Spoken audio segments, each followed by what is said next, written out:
Oscar, do you want to know one thing that I want to open this conversation with? No. Don't you want to know it? Yeah, I want to know. Yeah, you wanna know. Okay. You don't know what? No, not yet. The biggest problem when you really like coffee, really crave coffee, like I did just. Yeah. Is that you drink it in like 1 minute, so I barely have any coffee. No, it's okay. I'm a super good. Yeah. I have the perfect mixture of the coffee and milk. I like to keep it that way. Yeah. So it's always like typical guy with his bloody milk. But yeah. But once I abandon the milk, I will be a fully fledged coder. In your opinion, you will be a fully fledged man. A man. No. But we just had lunch, and we usually just have a lunch break at 12 till 1, 12 a.m. to 1 p.m. 12 p.m. 1 p.m. What was it? Yeah. 12 p.m. 1 to 1 p.m. Yeah, confusing. Yeah. We have 24-hour clock back home. And then we just usually take a break, we sit here for a while and we just have a good time, and it's just nice. I mean, our biggest problem we're facing, especially you, is not taking breaks and not being very, strict in the break taking, so to speak. Like, just go on for like 4 hours straight, and then you wake up and be like, oh shit, I'm feeling stressed and anxious and like not really productive now. And, the problem is it's like a subconscious feeling that's building quite slowly, actually, because you sit there and you're like, fuck, I can go for 1 more hour, and then 1 more hour, and then all of a sudden, once you feel exhausted, you are so much more exhausted than you first thought. So you're really just undermining yourself in the long run by not taking breaks, but it's so easily to just get stuck in the hustle, so to speak. Yeah, we were talking about it for quite a long time. It's just so easy, and it's just a really subconscious. Especially when you start to produce stuff like we've been doing, and we really have things that we want to work on, it's really hard to just let go for 1 second because you kind of get obsessed with it as well. I mean, it is problematic, and I think it's kind of a good ego check as well, just to be able to take a break, because if that's the hardest thing for you, then it's probably what you need to work on the most, And we're not talking like 30-minute breaks. We're talking about stand up for 2 minutes and have water. Yeah, definitely. Yeah. And just what you're saying there, another analogy is, have you heard about the resistance compass? No. It's like you can use the resistance compass, so to speak, as a guideline to what you actually need to do. For example, if we're sitting coding or hustling or whatever, and we feel like a real resistance to actually taking that break is probably what you have to do. Yeah. And of course, this applies to anything in life. If you feel a certain intense resistance towards something, that's not stupid. Like, use common sense, but then it's probably a good idea to do that. So. I've never heard that like the compass expression before, but I think that goes for a lot of things. And we talk a lot about like emotions and stuff. When you feel like a very intense emotion versus something that the normal thing to do is just to run away from it, right? But what you really want to do is you just want to immerse yourself in that, and you want to meet it full on and be like, this is me, come on, get me, Yeah, definitely. And you kind of easing that feeling out. It's just when you try to push it away all the time, or you try to just kind of negotiate with the feeling in your mind and be like, nah, I'm not feeling this, not right now, that's when you get into trouble, man. And like really working on that and meeting it, I think that's like a really good call to do. Yeah, and exactly what you're saying there, that's such a big problem with hustle, because it's such an easy escape route. You just fuck the emotions and keep on going. And then you rationalize for yourself that, well, I'm hustling, so this is more important than my emotions. But I mean, in the end, your well-being will be the most important part. I mean, when you count in the scores. So that's for me, like, people flee bad emotions in various ways. And for me, what I do is I just drown myself in work, like hustle, like work 14, 15 hours a day, and then head to the gym and just go home and crash. And I think one has to be very honest with oneself on what is your weakness, or what is your, what did you ask yesterday, like with spending, what was my weak spot? My weak spot. Like, one has to be very honest with themselves what their weak spot is in terms of escaping. Also emotional stuff. Like emotional weaknesses, because it's so easy to just because it's such, it's not so material. It's more fleeting, and also as we were also talking about yesterday, like really analyzing your default state, and also your default state in terms of emotions. And as you said, seeing the weak spots in your default state, and how you can improve them over time. Yeah, it's also super important. And I think we also noted, because me and William, we usually talk about everything, like very honest, very deeply honest. And we talked about the fact that a lot of people only ventilate their emotions and feelings when they really like hitting rock bottom. You see here below rock bottom, underneath the water, It's not like you don't crash into the ground, it's when you're fucking underneath the ground. And that's when people ventilate, and that's when people, actually take some kind of responsibility for what they feel. Yeah.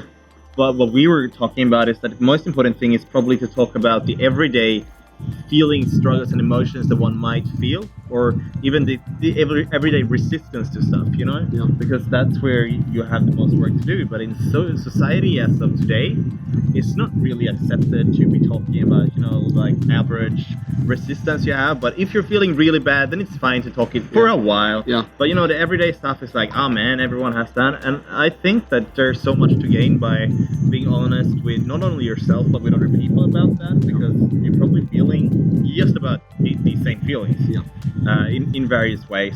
Everyone expresses it differently, but it's very important, very important. Just to say, since you don't talk about it that often, you have so much ROI, so to speak, to really investigate that default state or that those emotions. Yeah. Like we were talking about, what emotions do you feel on a regular basis? Like, are you feeling like, just as you talked about, just slightly stressed, small feelings of anger, whatever, small feelings of anxiety? Yeah. And since you don't really explore those small feelings that often, you can gain like a lot just trying to dive deeper in them. Yeah, it's just when you hit the bottom, you're like, what is happening? Yeah, so that, I mean, of course, that's really important too, but I don't think many people really analyze their day-to-day, and especially with someone else. Yeah. Because that's where it gets really interesting, because you see that everyone has the same fucking shit pretty much, but it manifests in different emotions, different escape routes, different things. So you can really, just draw inspiration from each other, I guess, because I have a problem, you have another problem, and you can ask me why I don't feel your emotional problem or whatever, and you can ask me. Now I lost myself in my thoughts, but you understand. I know what you mean. So, for example, we were talking yesterday. So, for me, a lot of bad emotions manifest in some kind of like anxiety or stress, and for you, they manifest in anger. Yeah. Which I don't relate to at all. Like I told you, it was like quite a long time ago since I was full of anger, and for you, you're not feeling anxious. And then it's so natural, and I can gain so much to ask, why don't you feel anger? Or how do you? Yeah, and how does it feel? Yeah, and how do you work with those emotions? And you can ask with the anxiety stuff. And remember, we're talking about the default state, not the rock bottom, just the day to day. Yeah, the underneath the water. not underneath the water, just the day to day stuff. Yeah. So. Yeah, and I guess, because I don't have a partner, but you have a wonderful girlfriend, and you talk a lot and very honest. And I think many people have that lacking in their relationships, not only with a partner, but with family and friends in general. Yeah. That you're not having the honesty and to be open and discuss these things with each other. And I think it's a very good thing that you're doing there and actually discussing how you feel and why you're feeling what you're feeling. And I think a lot of people would gain a lot, especially in intimate relationship with a partner, in doing that. And it would probably save a lot of people from the bad parts of relationships, and also would probably save a lot of relationships that are going a bit downwards right now. It can probably save them and make them become good again and growing. Yeah, definitely. And also, that's also just a side thought that's also really important. Let's say, for example, now that you don't really have anyone that you talk about these issues with or these problems with. Like most people don't. Yeah, exactly. And I really want to stress that you don't need to have a girlfriend or whatever to talk about them. That you can just fucking partner up with a bro and start talking about those issues. Yeah. Like you were in a relationship. In the end, it's all individual to individual, so it doesn't really matter. Just fuck the intimate parts and do the rest, Yeah, I think so. We told you Or don't fuck the intimate part. No. I was actually going to say another thing, but I was going to say that yesterday my co-founder of Code Compass was supposed to come here, but unfortunately he missed his flight, which was awful. Oh. He had problems with the transport getting to the airport, but he's arriving tomorrow. Yeah. Yeah, because he and we're also very open and discuss things, and we said we're like, more of a partnership than a friendship between us. Not in a way we're not intimate at all, you know. But we have, yeah, we go to meetings, but we are very open, and we give the emotional support you would get from maybe a girlfriend or a boyfriend or whatever's your thing, you know.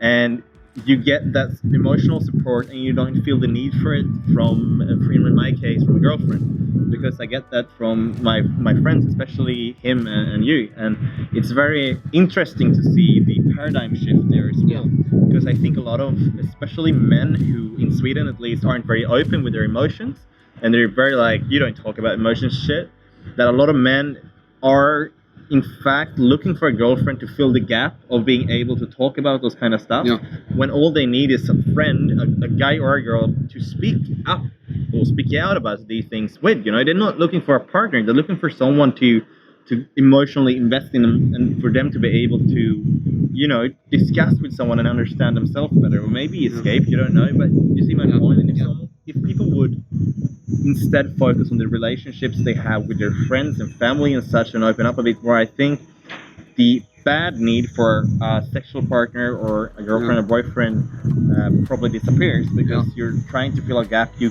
could fill with people around you already. And that also like transcends you from a paradigm of scarcity, you know, that you need a relationship rather to abundance, because you already have the emotional support, as you said, and you have all those other factors. So then it's just, I can have a relationship, but I definitely not need it, so you can escape all those bad parts, as you're saying. Yeah, I think the scarcity mindset is big there. Like, I think when you actually start to open up more and talk about these things, you're coming more from a state of abundance, because you have the emotional abundance with your friends and such. And I know I told Milo, because Milo is the name of the guy arriving tomorrow. He was supposed to arrive yesterday, but I told him the only times in my life when I feel a bad need for a girlfriend, for example, is when I've lost touch, the like deep touch with my closest friends. When I don't see them as often, when I don't, you know, I feel that I have the emotional support and openness with them. That's when I feel I need this kind of intimate relationship with a girl.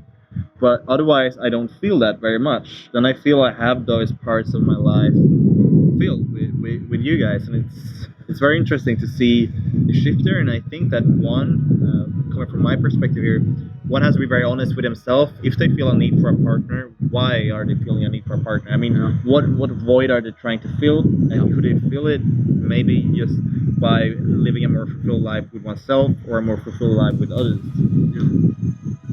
It's very fascinating thoughts, because I think a lot of relationships arise from a state of neediness, or for something that they probably should fill in, you know, other ways. So yesterday, as I said before, me and Oscar were talking about the default state thing, and you had your struggles with anxiety, and you experienced that when you managed to break your state, your natural state of being, or your homeostasis, so to speak, in biological terms, you notice that you are able to resolve those issues quite well. Yeah, so what happened like a few days ago, I don't know what happened. I just felt very stressed out. And for me, I had a period maybe about 3 years ago when I was very anxious and not very, what would you say, conscious about myself in a way. It was way before I started with meditation and other practices to actually understand myself a bit more. And every time when I feel some kind of stress now, it shows up as anxiety. And it's like the default state that my body reacts in when I'm met with some kind of problematic situation, you see my point. And what we talked about there is like, how can you break that chain? Because basically the brain is just taking the easiest way, you know, the way that it's used to take.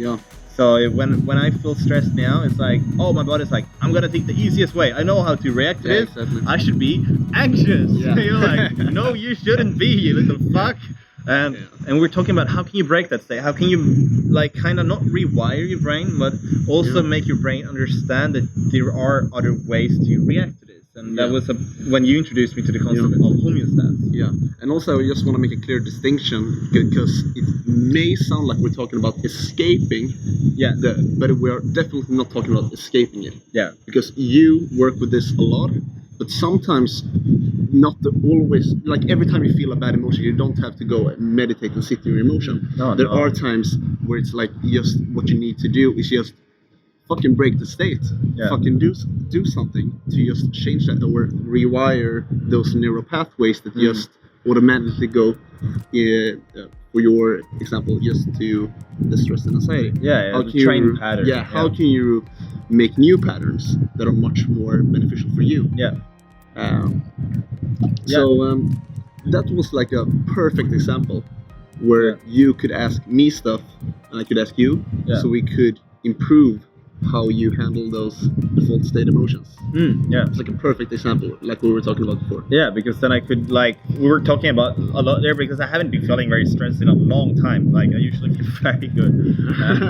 And we were discussing, I'm like, wow, I'm feeling stressed now. What do you do to break your state? And we were talking about that, and I was like, I could really gain a lot from your perspectives there in a very good sense. And now I have more tools to, when I feel stressed out, to use them, you know? And another thing there is also, we're talking about escaping. I think it's like the opposite of escaping. What I usually do is, whenever I just get a bad feeling, I really don't want to call it bad or good feelings, but a feeling that my mind reacts in a bad way too, because that's what's happening. The thought itself is just a thought.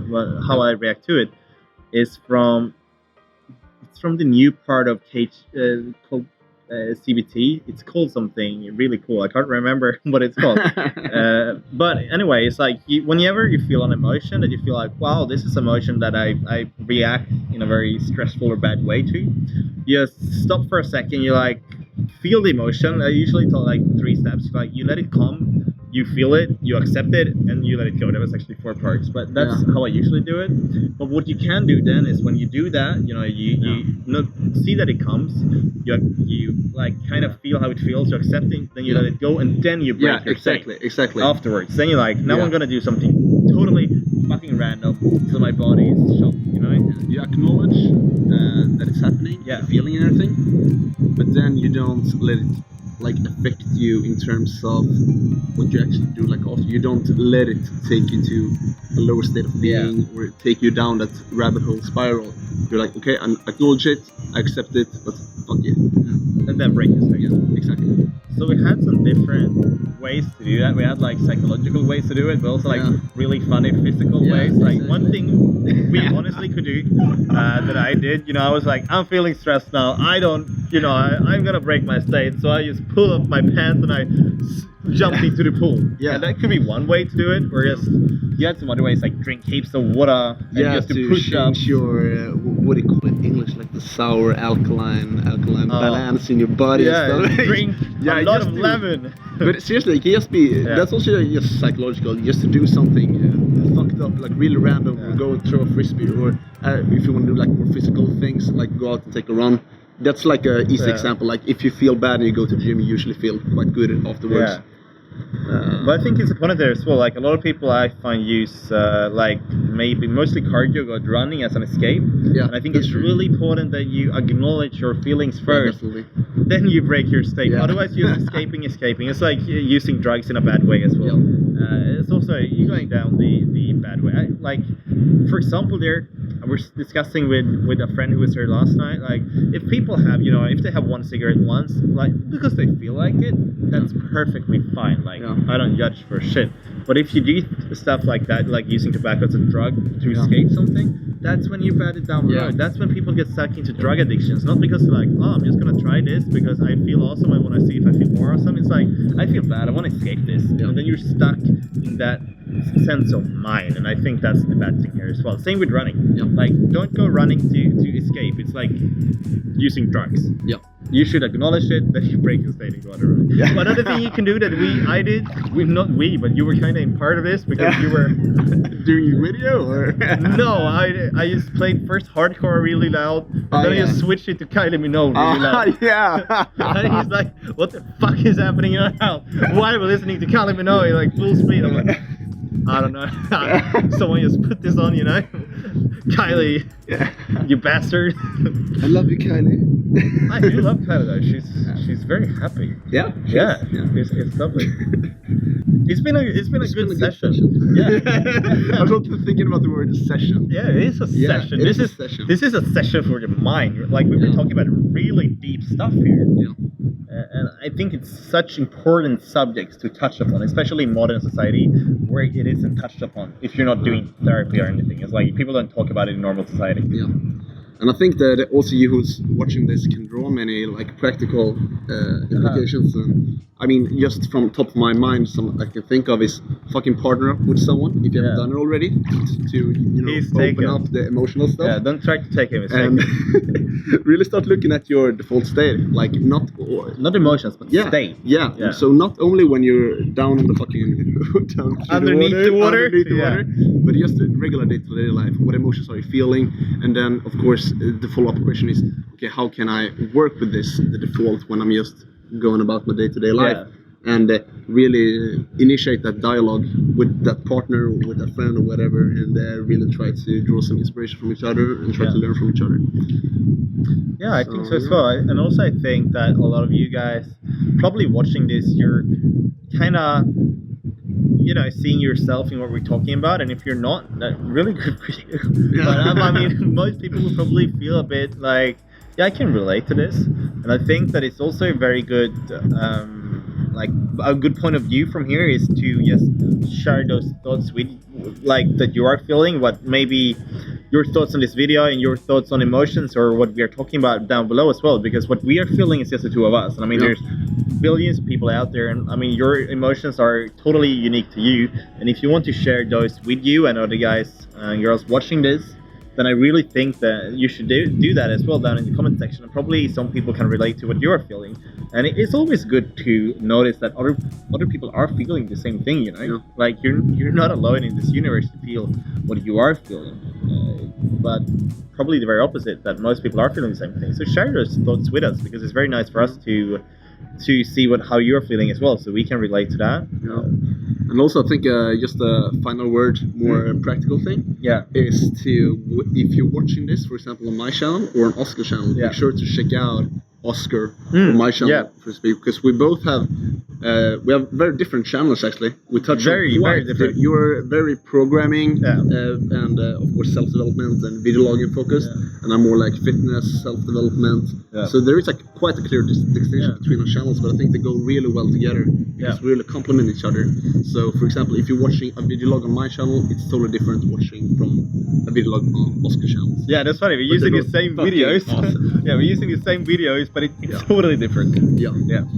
So I'm all good. How about you, Oscar? I'm good. I think we're finished for now. Like, I think you shouldn't put too much content into one video, and we have so much food for thought here. So we'll talk to you another time, guys, and maybe we'll join you from the water here again, because this is lovely. This is lovely. Leave a like, subscribe if you enjoyed it, and drop a comment if you enjoy this format. Yeah, and don't forget to check out this guy or this guy if you're watching this guy or this guy. So have a good time, guys. I want to end this with what I always say. It's the most important thing of my videos. So I'm ready with the hand. Yeah. So guys, most important thing, I hope you have an absolutely fantastic day, because regardless of what we're talking about, that is the most important thing. Bye guys. Keep hitting it. The really rigid waving, okay. I'm the awkward waving guy. Bye. I'm doing the finger. Bye. Am I doing this correctly? I don't know. Bye. Bye.